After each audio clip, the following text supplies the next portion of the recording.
Muy buenas tardes, jóvenes. Vamos a empezar otro tema, el tercer tema de embriología.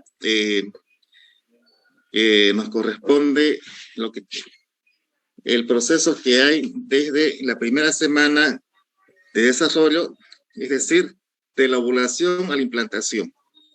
Vamos a tocar ese tema el día de hoy y como ustedes saben, seguimos en las clases virtuales en la teoría y creo que no va a ser por mucho tiempo.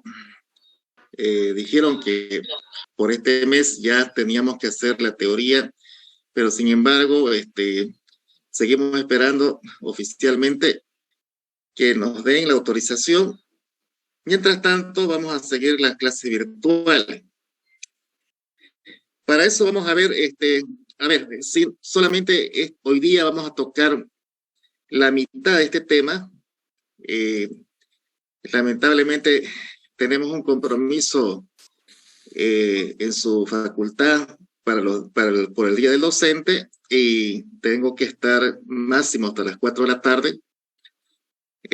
Vamos a ver hasta ese tiempo, hasta dónde podemos avanzar. Si no, la siguiente semana vamos a terminar este tema, vamos a repasar otra vez, vamos a repasar de vuelta. Seguramente algunos no van a poder ingresar, pero igual voy a repasar la próxima semana el tema. Ya para la siguiente semana vamos a habilitar otra cuenta.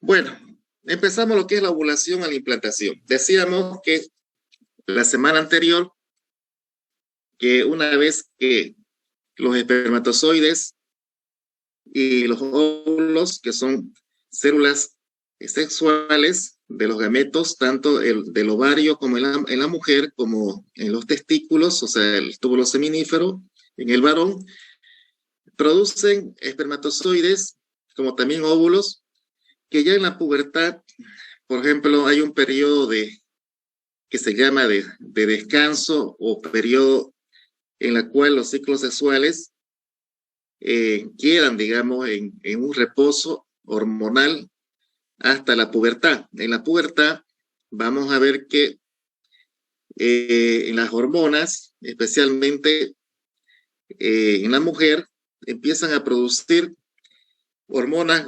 gonadotropinas que se producen a nivel del hipotálamo.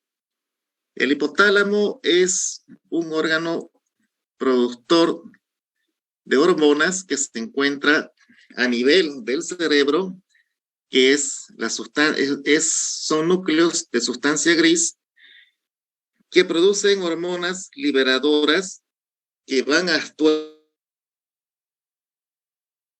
sobre la hipófisis, que es otra glándula del sistema endocrino, en la cual se divide en hipófisis anterior, hipófisis posterior, por una parte intermedia, es decir, la pars intermedia. Y si nosotros vemos embriológicamente, vamos a ver cuando nos toque avanzar el sistema nervioso central, lo que es la adenohipófisis, o sea, la parte anterior de la hipófisis, tiene otro origen embrionario. Vamos a ver que es, en este caso, ectodérmico. En cambio, lo que es la neurohipófisis, que es la parte posterior, también tiene otro origen embrionario, es de tipo endodérmico.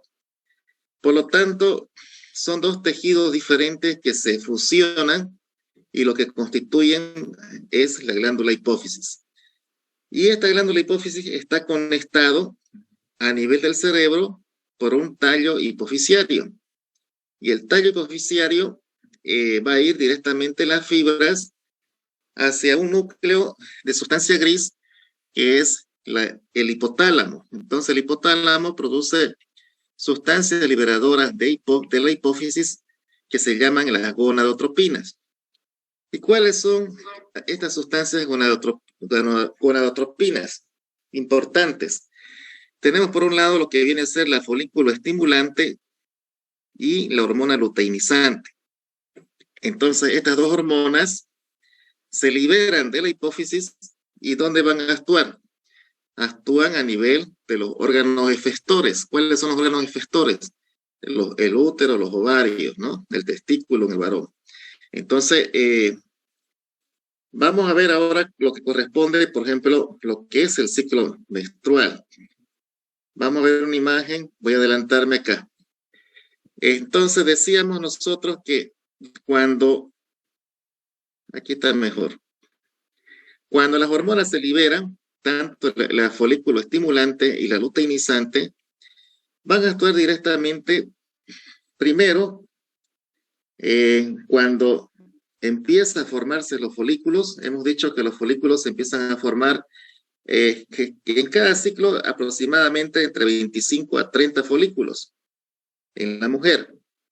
De ellos, aproximadamente unos 15 a 20, pongámosle, que aparecen en un ciclo y de reserva quedan el resto de los folículos. Y estos folículos empiezan a formarse primero por estímulo de la folículo estimulante, la FSH, hace que estos folículos empiecen a desarrollar. No quiere decir que la folículo estimulante va a aparecer en la pubertad, sino que también a lo largo de la existencia ya hasta la pubertad existe ese desarrollo folicular, pero empieza, digamos, hay un desarrollo folicular primario, pero ya con el inicio de la folícula estimulante en la pubertad, no solamente van a ver que esta hormona produce desarrollo folicular, sino también actúa sobre el cuerpo en general, produciendo los caracteres sexuales secundarios en la mujer. Entonces, en presencia de los folículos primarios, empiezan a formarse, lo que primero empieza a llenarse de células granulosas que alrededor del óvulo, y estas células granulosas, juntamente con la teca interna, que es otra capa de células poliédricas que están rodeando al óvulo, empiezan a formar hormonas. Vamos a ver que ya empiezan aquí a formarse lo que es aquí se empieza a formar lo que es la gonadotropina coriónica y lo que viene a ser los estrógenos.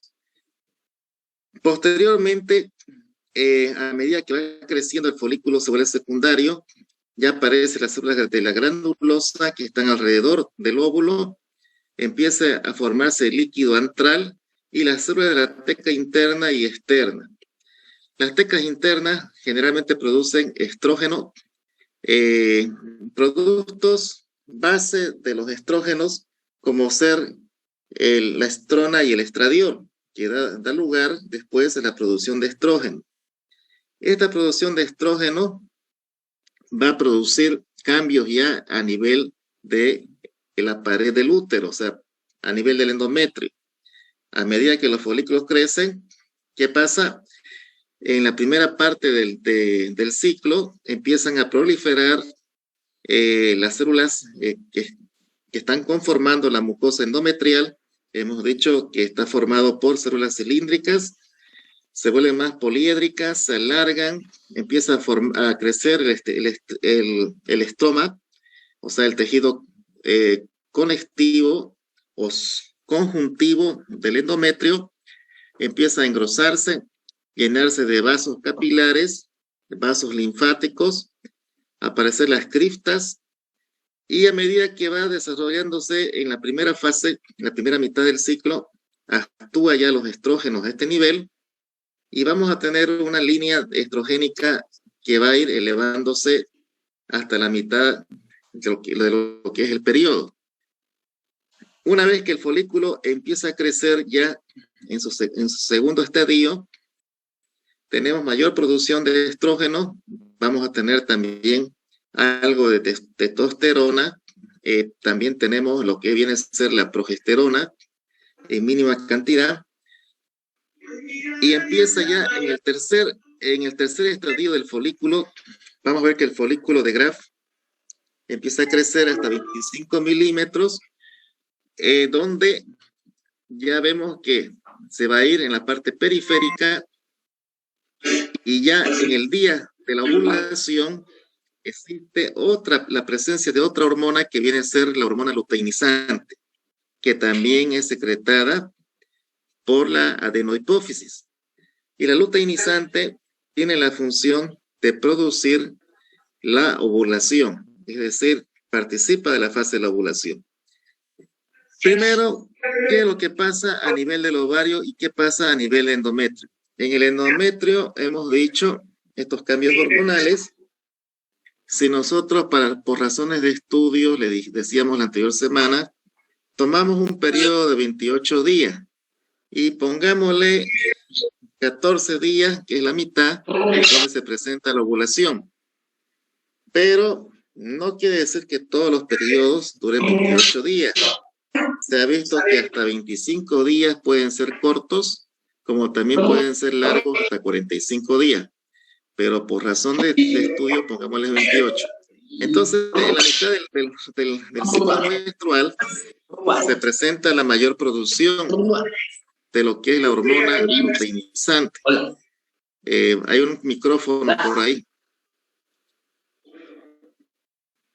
Sí, doctor, es el compañero.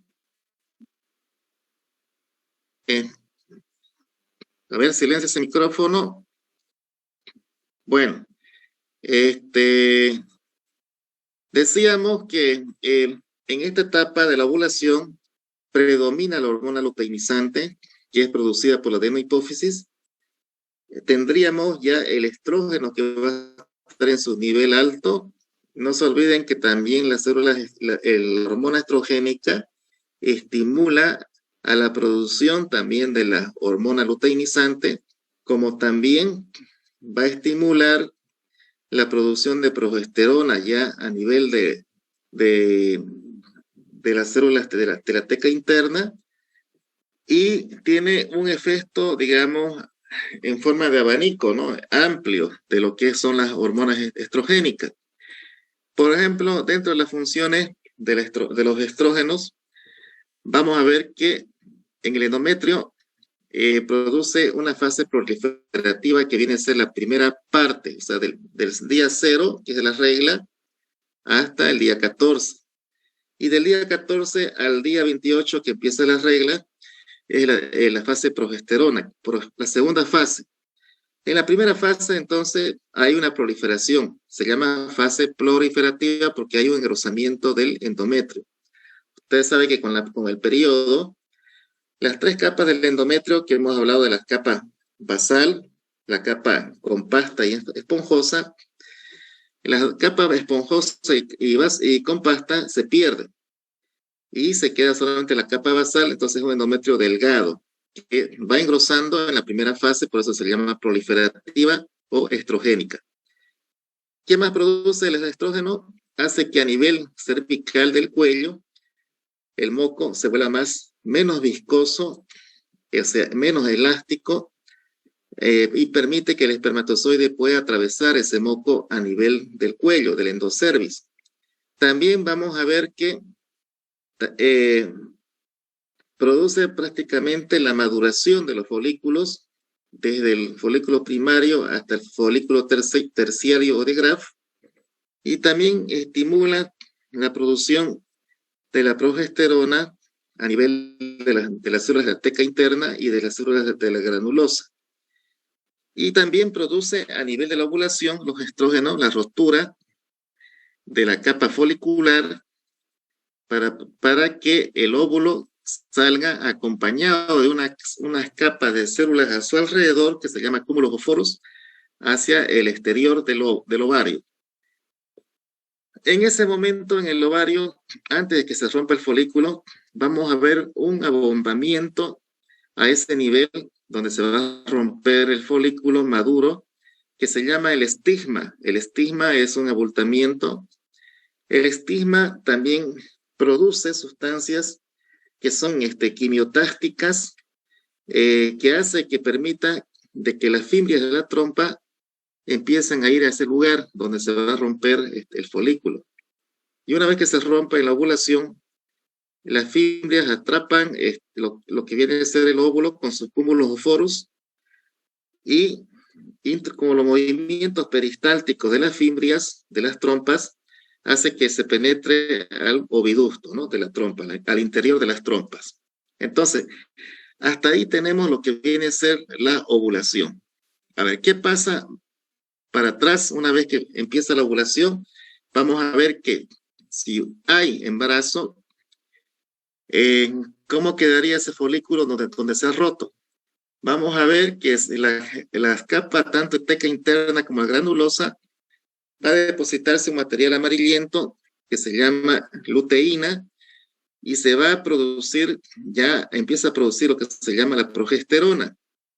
Esa progesterona que se produce en el cuerpo lúteo, que muchas veces crece de tamaño, puede llegar al 50% del ovario, es lo más típico cuando ustedes ven en un embarazo reciente. Por ejemplo, ven en una ecografía, van a ver el cuerpo lúteo como una especie de quiste, y muchas veces el ecografista confunde, dice que es un quiste, por eso que ha tenido un retraso y no le ha bajado su regla. Sin embargo, ya es el cuerpo lúteo y no ha visto el embarazo puede estar en alguna parte del endometrio, tan pequeñito, si es que es un embarazo normal, ¿no? Si es un embarazo tópico. Pero si un embarazo es tópico, quizás ni lo haya visto, pero el detalle está en que nosotros podemos ver un cuerpo lúteo. Y este cuerpo lúteo característico es una imagen quística de paredes gruesas, y que va a producir la progesterona y ser reemplazada por la placenta más o menos al cuarto mes. Ya la placenta también empieza a producir lo que es la progesterona. Pero hay un detalle aquí importante que ustedes lo sepan. Cuando existe el embarazo y cuando ya se forma el huevo, el sincitio trofoblasto, vamos a ver más adelante, el trofoblasto o el blastocito, perdón, cuando ya se forma y se produce la penetración en la pared del útero, se forman dos capas internas y externas, que una es el citotrofoblasto y el sincitio trofoblasto. El sincitio trofoblasto también produce lo que se llama la gonadotropina coriónica. Por eso que la gonadotropina coriónica es otra hormona que se presenta en el embarazo.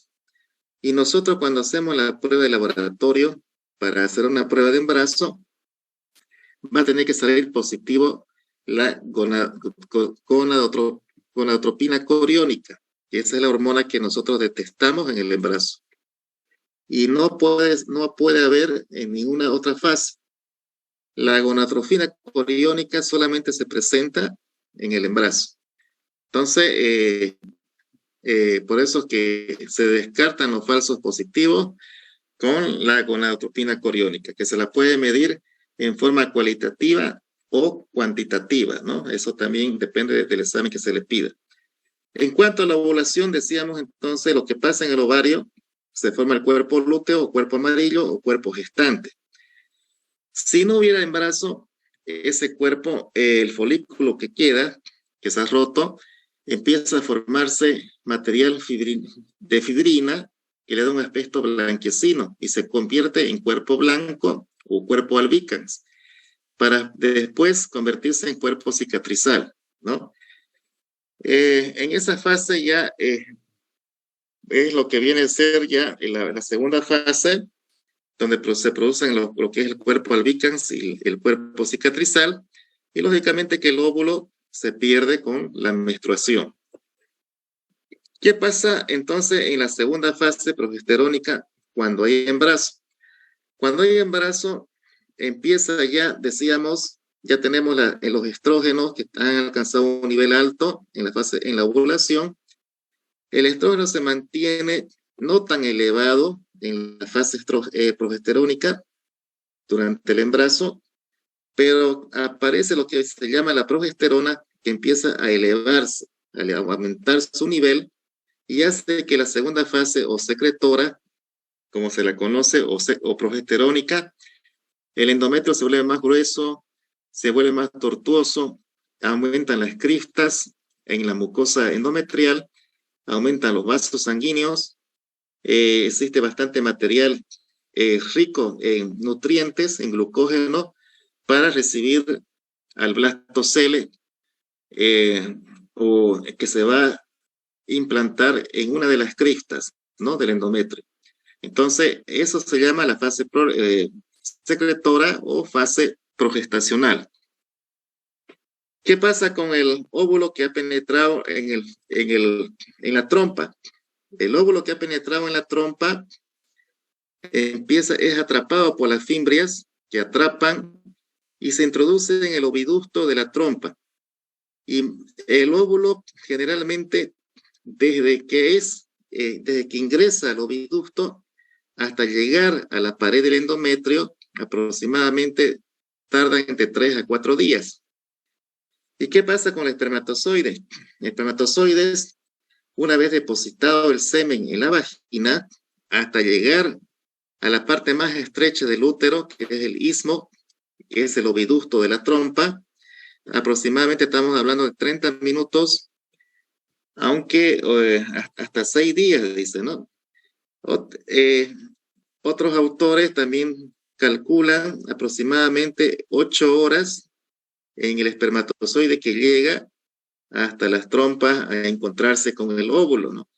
En realidad, no hay un dato preciso en cuanto al tiempo en la cual el espermatozoide trepa y se encuentran con el óvulo a nivel del tercio externo y 2 tercios internos a nivel del oviducto de la trompa, a este nivel más o menos, en la parte más ancha de la trompa, que es la región ampular. Normalmente el transporte que hace tanto de los espermatozoides como el óvulo es gracias a los movimientos peristálticos, movimientos de la persona y de las fimbrias. O sea, las fimbrias también hacen movimiento, y de los cilios que se encuentran a nivel de la mucosa tubárica. Ya hablamos qué son los cilios, ¿no? Los cilios son prolongaciones citoplasmáticas en forma tan delgadas que permiten el transporte del óvulo y del espermatozoide. ¿Qué pasa cuando se encuentran ambos? Se produce el proceso de la fecundación. El proceso de la fecundación en realidad está considerado como algo en la cual tiene su primera fase. La primera fase es cuando el espermatozoide se encuentra con el óvulo y penetra la corona radiada.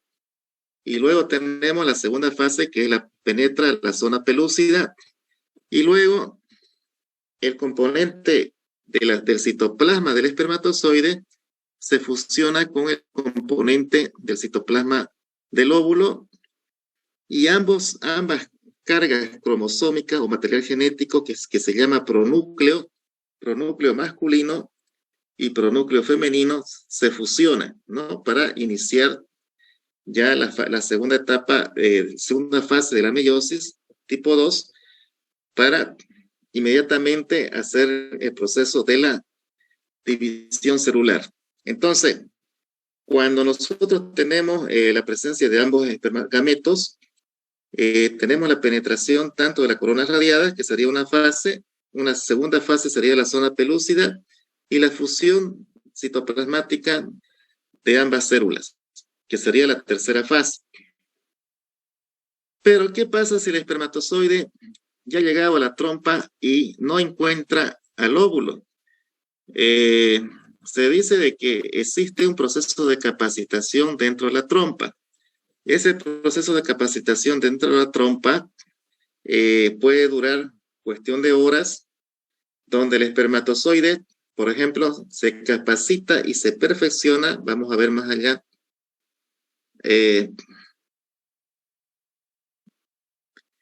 Entonces, el espermatozoide se capacita y se perfecciona en la trompa, y este proceso de capacitación permite que se produzca una reacción acrosómica cuando entra en contacto la cabeza con la corona radiada y también con la zona pelúcida. Entonces, esta capacitación dura aproximadamente unas 7 horas. Vamos a ver que la región acrosómica elimina sustancias como ser una especie de tricinógenas, se llaman, que hacen que producen lisis a nivel de la corona radiada y también de la zona pelúcida. Entonces, a eso se llama la reacción acrosómica. Y la reacción acrosómica, estas sustancias llamadas acrosina tipo tripsina pueden penetrar ya la zona pelúcida.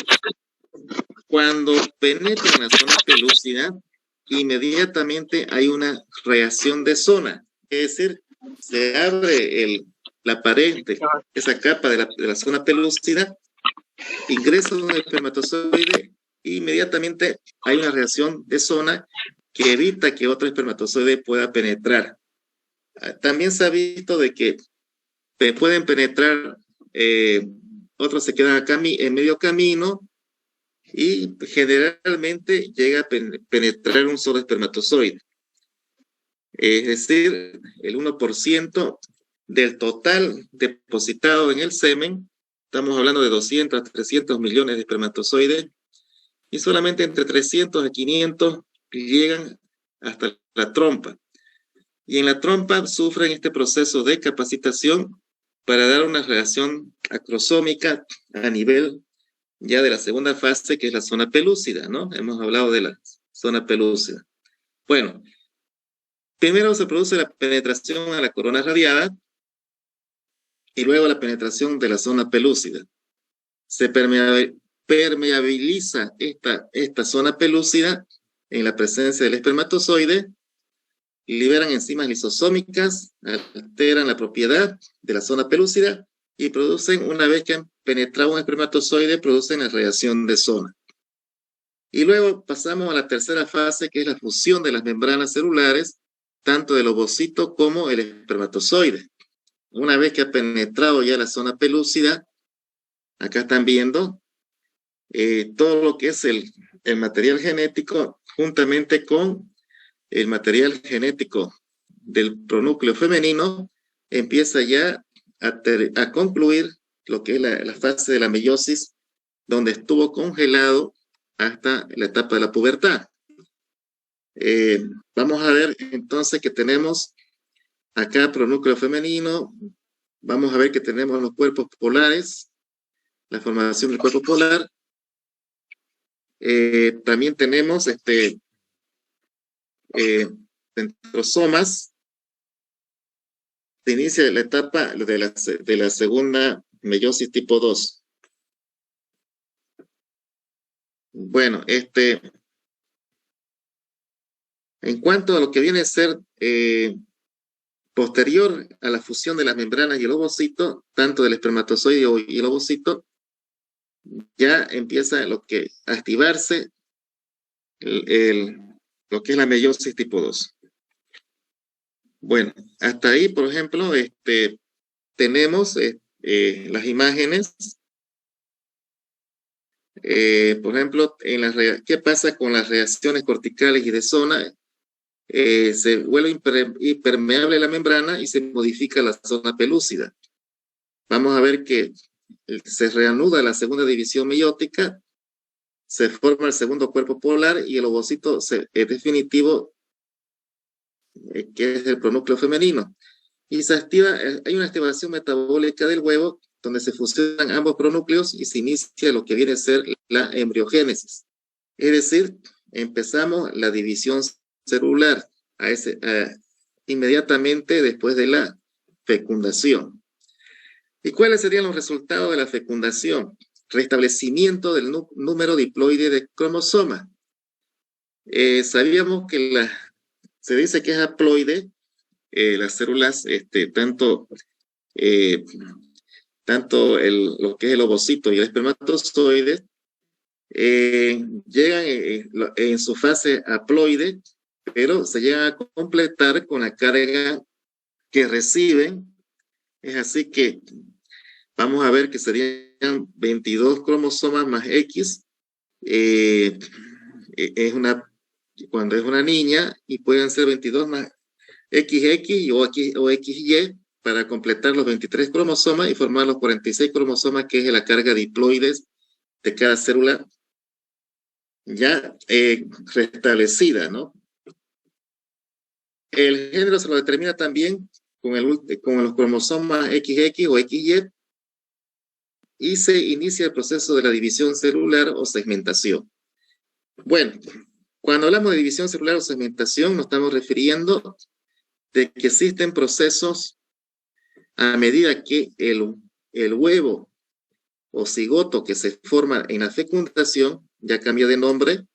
El huevo cigoto empieza a haber una división de 2 células, luego de 4 células, vamos a ver de 6 células, donde ya cambia de nombre, ya no es huevo cigoto, se forma mórula. Y luego tenemos, a medida que va avanzando, la mórula llega a convertirse en un blastocele, y para implantarse en forma de blastocito, ¿no? Blastocele o blastocito, casi es lo mismo, y ya en la forma de blastocito se implanta en una de las paredes del útero, generalmente en las paredes laterales. Puede haber implantación también a nivel del fondo, como también puede haber implantación a nivel del cuello, cuando generalmente se implanta en una de las paredes laterales. Decimos que es una implantación tópica. Cuando es a nivel del cuello, decimos que es una implantación baja, o cuando es una implantación a nivel del fondo, una implantación muy alta. Pero cuando es fuera de la cavidad uterina, decimos que es una implantación estópica. De ahí viene el embarazo estópico. El embarazo estópico es cuando se implanta, digamos, en las trompas. Generalmente el 80% es en las trompas. Generalmente a nivel de las trompas, en la región ampular, es mayor frecuente que a nivel de las fimbrias o a nivel del istmo o a nivel ísmico. Como también puede haber embarazo estópico tubo ovárico a nivel de las fimbrias, les decía, o si no, también puede ser un implante ovárico, también puede presentarse, y en menor frecuencia se puede presentar a nivel abdominal o intestinal.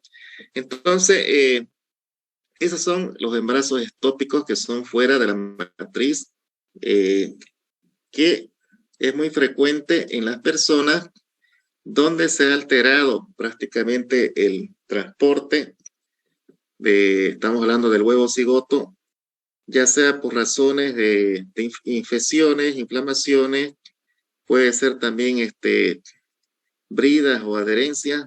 Hemos visto casos en los que personas que han sido operadas por otras patologías vecinas al útero y a los ovarios, puede causar adherencia y evitar que se transporte o vaya el huevo cigoto hacia la cavidad uterina.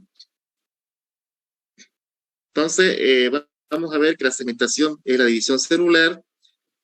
Las células se van formando más pequeñas en forma de blastómeras. Después de la tercera segmentación hay prácticamente un proceso de compactación. ¿Qué es el proceso de compactación? Cuando las células se forman o se amontonan unas sobre otras, existe el proceso de compactación, quiere decir que las capas celulares, el citoplasma de las células, empiezan a formar a través de puentes o segmentos o uniones celulares también. Permite que las células se fusionen, o sea, se unan unas con otras y no se desplacen, y en el interior de las células empiezan a formarse cavidades. Como vamos a ver más adelante, las cavidades, pero ahí tenemos el primero en formarse es el saco vitelino o saco primitivo vitelino, que se forma inmediatamente. Cuando ya pasan los 16 días, tenemos ya lo que se llama la mórula. Y vamos a ver que por dentro vamos a tener una capa celular interna y una externa. Tenemos el saco vitelino primitivo y luego se forma el saco amniótico, que también es primitivo, porque se forma en los primeros días de la embriogénesis. Por ejemplo, acá en la segmentación son de 2 células. Aquí estamos viendo las imágenes. Aquí vemos lo que se llama mórula. Tenemos varias células que están dentro de lo que es la zona pelúcida, que todavía se mantiene. En la etapa de mórula se mantiene todavía la zona pelúcida. Y acá empieza ya a formarse las masas celulares internas y externas, ¿no? Y empieza a llenarse de líquido, que viene a ser la cavidad vitelina. Decimos blastocele, ¿por qué? Porque hay una cavidad que está llena de líquido en su interior, por eso viene el nombre de blastocele. Y cuando decimos blastocito, en realidad lo estamos generalizando, ¿no? No quiere decir que sea diferente. En realidad, blastocele o blastocito viene a ser lo mismo, pero cuando decimos blastómera, nos estamos refiriendo a mucho más antes, ¿no? Antes de la mórula. La blastómera viene a ser un acúmulo celular con su zona pelúcida. Y la mórula mantiene su zona pelúcida todavía hasta los 16 días.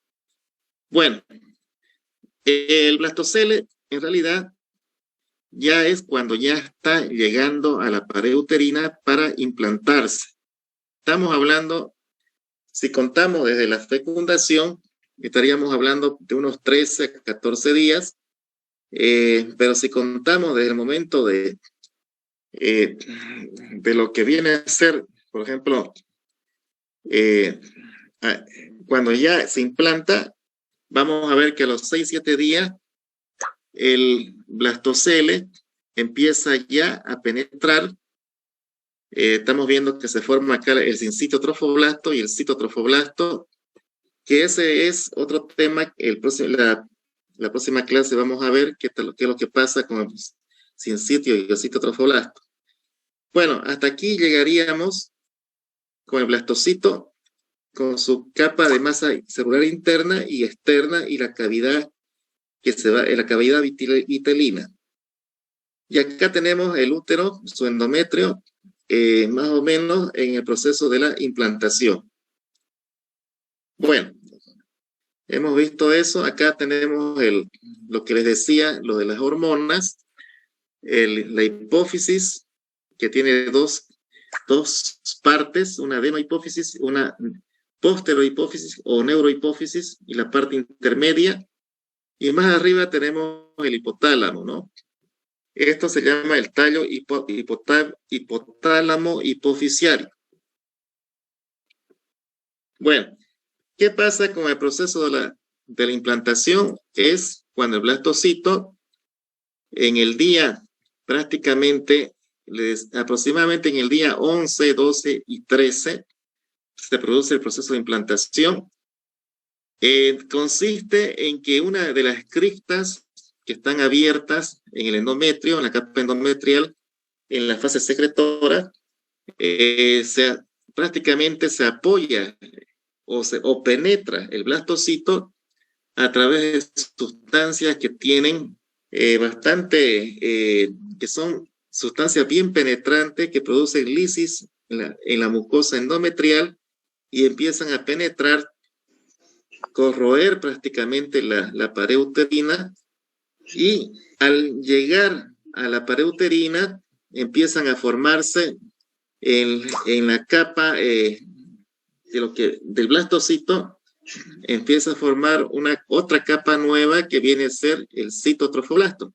Y una vez que ha penetrado con el citotrofoblasto, empieza a formarse otra capa que viene a ser el sincito trofoblasto, pero simultáneamente también existen cambios dentro del blastocito, ¿no? Entonces vamos a ver que tenemos una parte que es abembrionaria o un polo embrionario y un polo abembrionario, y vamos a ver que al penetrar completamente al interior de la mucosa uterina, al principio se abre y luego se va a cerrar con una especie de tapón de fibrina, y pareciera que no hubiera pasado nada en esa parte de la pared del útero. Sin embargo, existe un abombamiento, un engrosamiento en esa parte del útero a la ecografía, y solamente vamos a ver a la ecografía un saco vitelino. En los mejores ecógrafos, a las 3-4 semanas, se ve como un saco vitelino, porque estamos viendo solamente el saco vitelino, y podemos diagnosticar un embarazo de 3-4 semanas. Generalmente, todos los embarazos ecográficamente están en una escala, o sea, están computarizados, digamos, de acuerdo a las medidas, parten a partir de las 4 semanas. Por decirle, si tenemos un saco vitelino de aproximadamente entre 8 a 12 milímetros, corresponde a unas 4 semanas.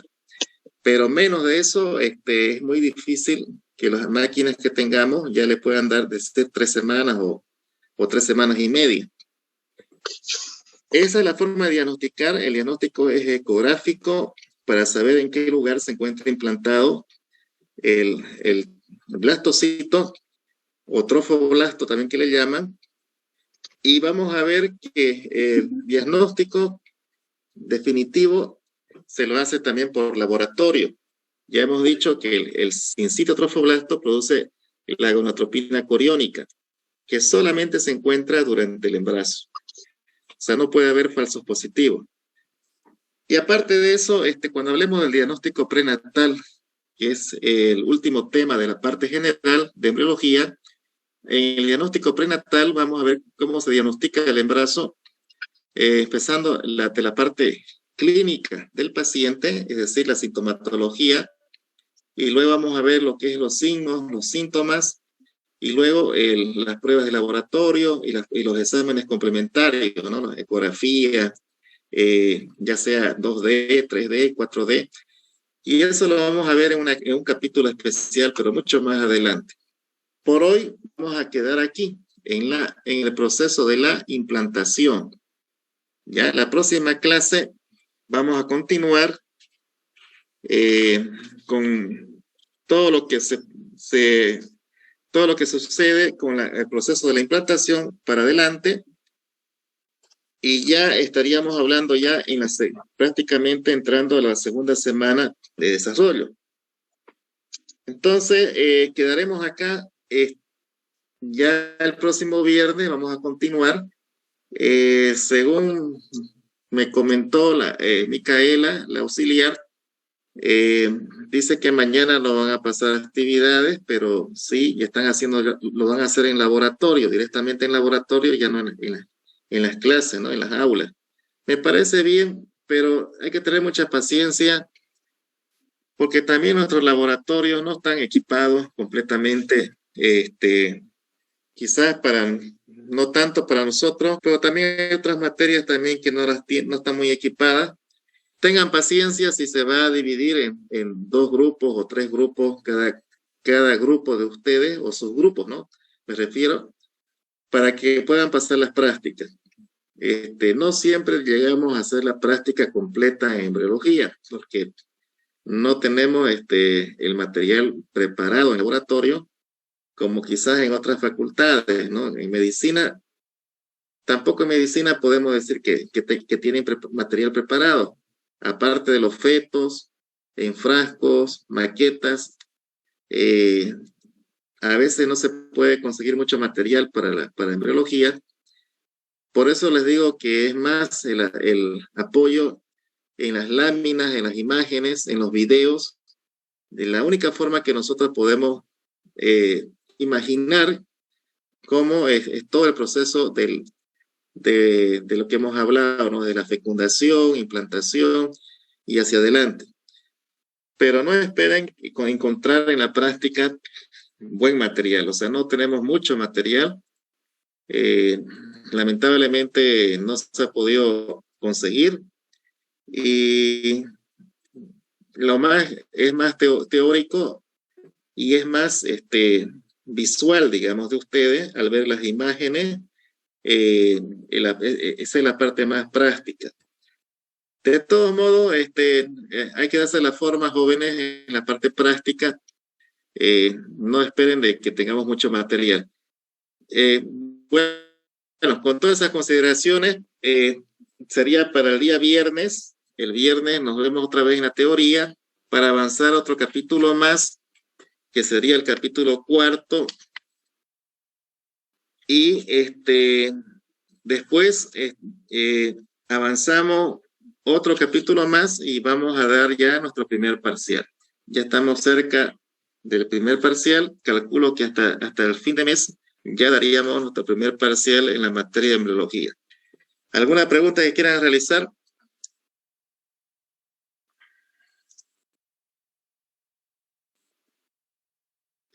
Bien, sé que lo están grabando la clase para algunos que no están conectados, pero no importa, estamos... Mierda aburrida, ¿quién la va a grabar?